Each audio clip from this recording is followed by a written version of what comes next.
एक बार की बात है। एक जवान लड़का था जिसकी सबसे बड़ी समस्या थी कि उसे डर बहुत लगता था। डर किसी भूत प्रेत से नहीं, बल्कि असफल हो जाने से, किसी के द्वारा अस्वीकार किए जाने से। अपने इसी डर की वजह से वो लड़का आज तक कुछ भी बड़ा नहीं कर सका था। वो जब भी किसी काम को करने की कोशिश करता तो उस काम में असफल होने का डर उसे जकड़ लेता। उसके मन में ख्याल आने लगते कि अगर मैं असफल हो गया तो क्या होगा, लोग मुझ पर हंसेंगे। और अपने इसी बरसों पुराने डर के चक्र में फंसकर वो लड़का या तो काम को बीच में ही छोड़ देता या फिर उस काम में वो असफल ही हो जाता। और ये सब उसके साथ सालों से होता आ रहा था। बचपन की कुछ शुरुआती असफलताओं और फिर उन असफलताओं की वजह से मिलने वाले तानों ने उसके मन में इतना गहरा असर किया था कि वो आज तक उनसे उभर ना सका था।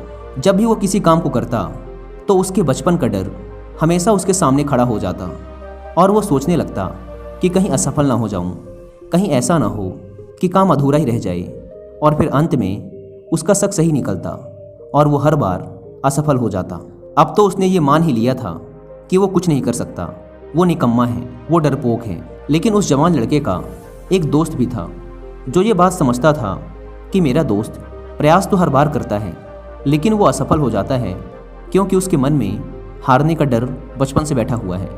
उसने कई बार अपने दोस्त को समझाने की भी कोशिश की कि तेरी असफलता का कारण तेरे अंदर बैठा डर है, लेकिन कुछ फ़ायदा नहीं हो रहा था।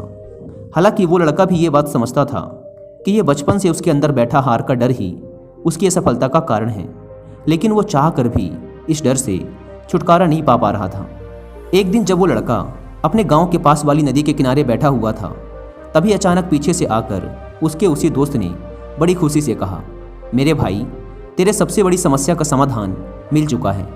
यह सुन उस जवान लड़के ने उदास मन से कहा, हाँ जानता हूँ। तो फिर वही पुरानी बातें बोलेगा कि डरा मत कर, असफल भी हो गया तो क्या होगा, सभी असफल होते हैं। मैं तेरी बातें सुन सुनकर पक चुका हूँ, अब कृपया कोई नया ज्ञान मत देना।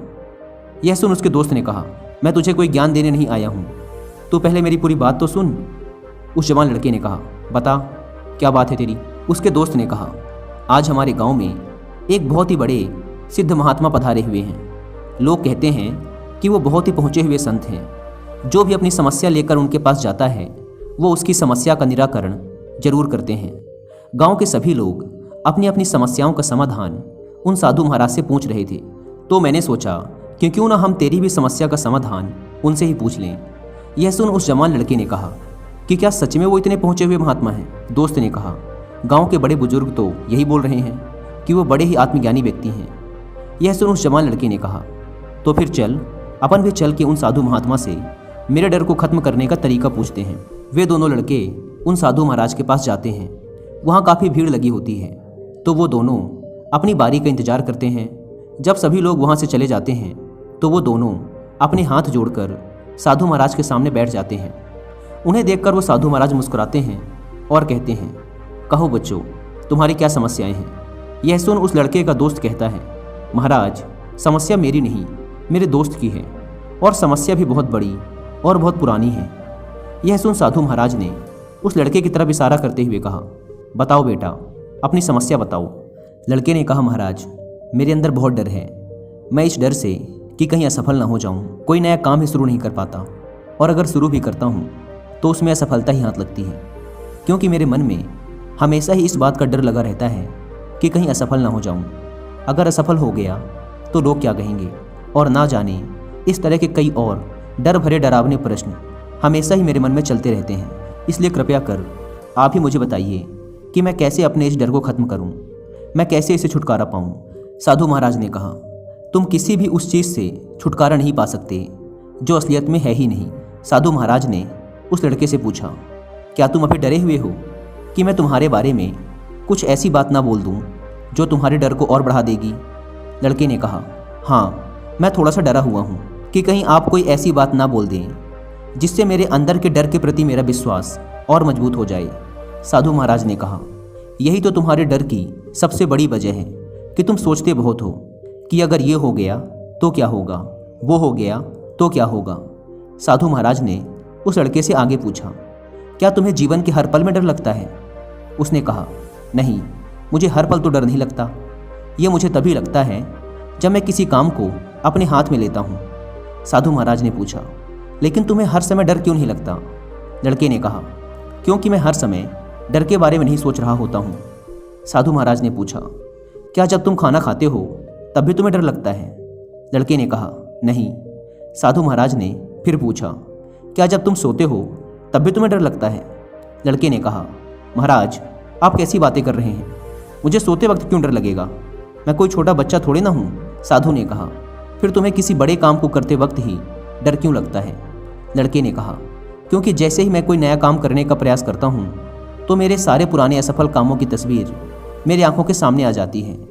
वो सारी बातें दिमाग में चलने लगती हैं जो लोग मेरे बारे में करते हैं जब मैं असफल हो जाता हूँ, और फिर ये सब सोच सोच कर मुझे ऐसा महसूस होने लगता है कि मैं इस काम में भी असफल ही हो जाऊँगा।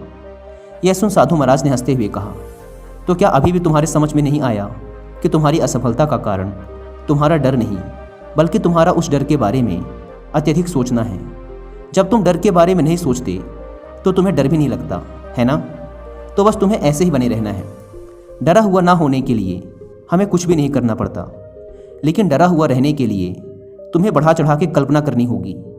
इंसान के अंदर डर पैदा होता है ज़रूरत से ज़्यादा कल्पना करने के कारण। जो अभी नहीं हुआ तुम उसे भी अपने मन में बना रहे हो कि ऐसा भी हो सकता है, जबकि चीज़ें 100 अलग प्रकार से हो सकती हैं, इसके विपरीत कि जैसा आपने अपने मन में सोच रखा है। साधु महाराज ने उस लड़के से पूछा, उन 10 चीज़ों के बारे में सोचो जिनके बारे में सोच सोच कर तुम डरे हुए थे, और मुझे ये बताओ कि उनमें से कितनी चीज़ें असलियत में तुम्हारे साथ घटित हुई हैं। लड़के ने कुछ देर सोचा और फिर कहा, महाराज मुझे लगता है कि अगर मैं 10 चीज़ों को लेकर परेशान रहता हूँ तो असलियत में उनमें से केवल एक ही चीज़ मेरे साथ घटित होती है। यह सुन साधु महाराज मुस्कुराए और बोले, फिर तो तुम बहुत बड़े बेवकूफ़ हुए कि तुमने फालतू ही बाकी की 9 चीज़ों के बारे में सोच सोच कर खुद को परेशान किया। लड़के ने कहा, हाँ महाराज, ऐसा तो मैंने कभी सोचा ही नहीं। साधु ने कहा, यह डर असलियत में है ही नहीं, ये केवल तुम्हारे मन ने बनाया है और इसके बारे में सोच सोच कर तुमने इसे अपने अंदर मजबूत कर लिया है। लड़के ने कहा, महाराज फिर अब मैं क्या करूं? साधु महाराज ने कहा, इस डर का मजा लो, आखिर तुमने ही तो इसे बनाया है। लड़के ने कहा, लेकिन कैसे महाराज? साधु महाराज ने कहा, अब जब भी तुम्हें अगली बार डर लगे तो उस डर को बस अपने मन के अंदर देखना कि उस डर की वजह से कैसे कैसे विचार तुम्हारे मन में पैदा हो रहे हैं। तुम्हें उन विचारों को रोकने का प्रयास नहीं करना और ना ही उन विचारों में खोना है, बस उन्हें मन में उठते और गायब होते देखना है, किसी पानी में उठने वाली लहरों की तरह। और तुम्हें ये काम हर बार करना है जब भी तुम्हें डर लगे, और तुम देखोगे कि समय बीतने के साथ डर के विचारों की तीव्रता तुम्हारे अंदर से कम होती चली जाएगी। साधु ने कहा, संक्षिप्त में कहूँ तो मनुष्य का डर उसके विचारों की उपज है। अपने विचारों पर काबू कर इंसान किसी भी डर पर काबू पा सकता है। उस लड़के ने कहा, अब मैं समझ गया महाराज कि मुझे अपने विचारों पर नियंत्रण करना है और मेरा डर अपने आप ही गायब हो जाएगा। साधु महाराज ने कहा, मेरी एक बात हमेशा याद रखना, इंसान जितना अपने विचारों में परेशान होता है उतना वो अपनी असल ज़िंदगी में कभी नहीं होता। अब वो लड़का उन साधु महाराज की बात पूरी तरह से समझ चुका था। उन दोनों ने साधु महाराज को प्रणाम किया और वहाँ से चले गए। बेवजह सोचते रहना हमारे अंदर डर पैदा करता है और फिर यही डर हमारी चिंता का कारण भी बनता है। अपनी युवा अवस्था में ऐसे ही बेवजह चिंताओं से गुजर रहे थे विश्व प्रसिद्ध लेखक डेल कार्नेगी, जिसके ऊपर उन्होंने अपने बाद के दिनों में एक बुक भी लिखी है कि कैसे उन्होंने अपनी बेवजह चिंता करने की आदत को खत्म कर एक खुशहाल जिंदगी का रास्ता अपनाया। साथ ही उन्होंने इस बुक में बहुत से ऐसे प्रैक्टिकल तरीकों के बारे में बताया है जिनको फॉलो करके कोई भी इंसान अपनी चिंता को खत्म कर एक अच्छी लाइफ जी सकता है। उनके द्वारा लिखी इस बुक का नाम है how to stop worrying and start living. अगर आप चाहें तो इस बुक की हिंदी में बुक समरी भी सुन सकते हैं कुक्कू FM ऐप पर। कुक्कू FM इंडिया का leading and fastest growing audio book platform है, जहां पर आप एक छोटी सी कीमत देकर अलग अलग फील्ड की हजारों बुक्स को ऑडियो फॉर्मेट में सुन सकते हैं, वो भी अपनी मनपसंद लैंग्वेज में। नॉर्मली कुक्कू FM के 1 साल का सब्सक्रिप्शन पड़ता है 399 रुपीज़ का, लेकिन आप इसे अवेल कर सकते हैं सिर्फ 199 रुपीज़ में अगर आप यूज़ करते हैं कूपन कोड WY50।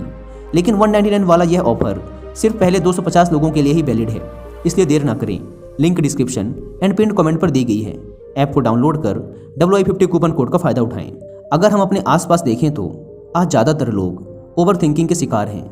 और आज की जनरेशन में इसका सबसे बड़ा कारण है आसानी से और ज़्यादा मात्रा में सूचनाओं का उपलब्ध होना।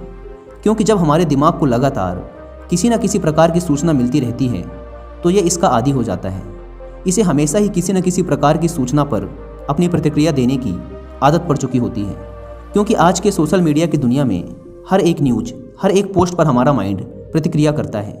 हम चाहे उस प्रतिक्रिया को अपने मुंह से बोलें या ना बोलें, हमारा माइंड हमेशा ही यह निर्णय करता है कि क्या सही है, क्या गलत है, ये होना चाहिए या वो होना चाहिए। इसी तरह की बहुत सी उलझनों में हमारा माइंड हमेशा उलझा रहता है। पर क्योंकि हमारे माइंड को कुछ ना कुछ करने की आदत पड़ चुकी है, इसलिए जब हम कुछ भी नहीं कर रहे होते तब भी ये पुरानी प्राप्त सूचनाओं को याद कर अपनी प्रतिक्रिया देता रहता है। और फिर जिसे हम कहते हैं कि हमारा माइंड हमेशा ही कुछ ना कुछ सोचता रहता है। इसलिए अगर हम ज़्यादा सोचने, चिंता करने और फिर उस चिंता से उत्पन्न होने वाले डर से बचना चाहते हैं तो सबसे पहले हमें अपने मस्तिष्क तक पहुंचने वाली सूचनाओं पर कमी लानी होगी। दूसरा, हमें अपने विचारों पर ध्यान देना होगा कि मस्तिष्क में कैसे विचार हमेशा चलते रहते हैं। तब जाकर हम खुद को इस ओवर थिंकिंग के चक्र से बाहर ला पाएंगे।